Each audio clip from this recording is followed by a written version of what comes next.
साल 1991 ने बॉलीवुड को दो बड़े सुपरस्टार दिए थे, जिनमें एक का नाम है अजय देवगन, दूसरे का नाम है मधु।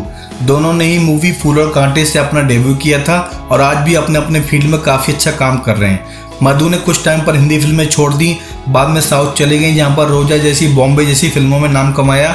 बाद में अपने काम को धीरे धीरे कम कर दिया, जबकि अजय धीरे धीरे बॉलीवुड में स्टैब्लिश होते चले गए। आज मधु फिर से बॉलीवुड की फिल्मों में लौट आई हैं, साउथ की फिल्मों में काम कर रही हैं और पहले से भी ज़्यादा मैच्योर कैरेक्टर के लिए बहुत ही ओपन है। बहुत कम लोग जानते हैं मधु हेमा मालिनी की कजिन है और उसी परिवार से बिलोंग करती हैं। इसके बावजूद कभी भी हेमा के नाम को लेकर उन्होंने फिल्मों में काम नहीं किया और अपनी शर्तों पर, अपनी टैलेंट पर ही अपने काम को रिलीव किया। बहरहाल करीब 33 साल का समय हो चुका है और मधु फिर से बॉलीवुड के गलियारे पर कदम रख चुकी हैं और मीडिया में उनसे हमेशा एक ही सवाल पूछा जाता है, क्या वो अजय के साथ दोबारा काम करेंगी?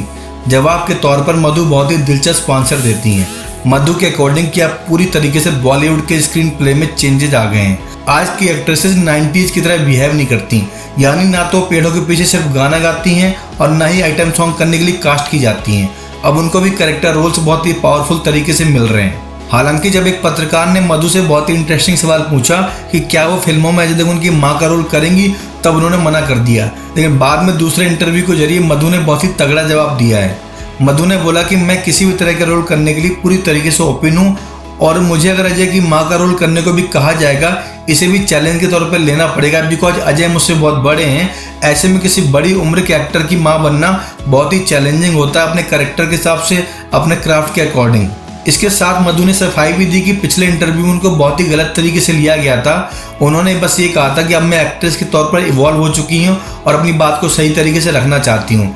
पहले मैंने इनकार किया था, उसका रीज़न कोई और था, बट अब मैं काफ़ी मैच्योर तरीके से अपने किरदारों के कैरेक्टरिस्टिक को पकड़ने का काम सीख गई हूँ। पिछले 2-3 सालों में उन्होंने डिफरेंट रोल किए हैं। कई सारे रोल तो ऐसे थे जो उनके कैरेक्टर से मैच भी नहीं खाते थे, जैसे सामंता प्रभु की शकुंतलम में अप्सरा का रोल प्ले किया, जो कि बहुत ही डिफरेंट नेचर का था। इसके अलावा मर्डर मिस्ट्री में भी काम कर रही हैं और साउथ की फिल्मों में भी अच्छे तरीके से रोलों को कैरेक्टर वाइज पकड़ रही हैं। ऐसे में OTT के बाद उनको लगता है कि वो किसी तरह के रोल के लिए भी एग्री हैं। ऐसे में अजय की माँ का रोल भले क्यों ना हो। वैसे मधु फिलहाल कुछ दिनों पहले रवि तेजा की मूवी ईगल में दिखाई दी थी। इसके अलावा वो KGF का हवाला देती हैं। KGF में यश की मां का रोल प्ले करने वाली एक्ट्रेस यश से बहुत छोटी है, इसके बावजूद उसको अप्रिसिएशन मिला। ऐसे में अगर मधु अपनी एक्टिंग के कैरेक्टर्स के सारे ऑप्शन एक्सप्लोर करना चाहती हैं तो इसमें कोई बुराई नहीं होनी चाहिए।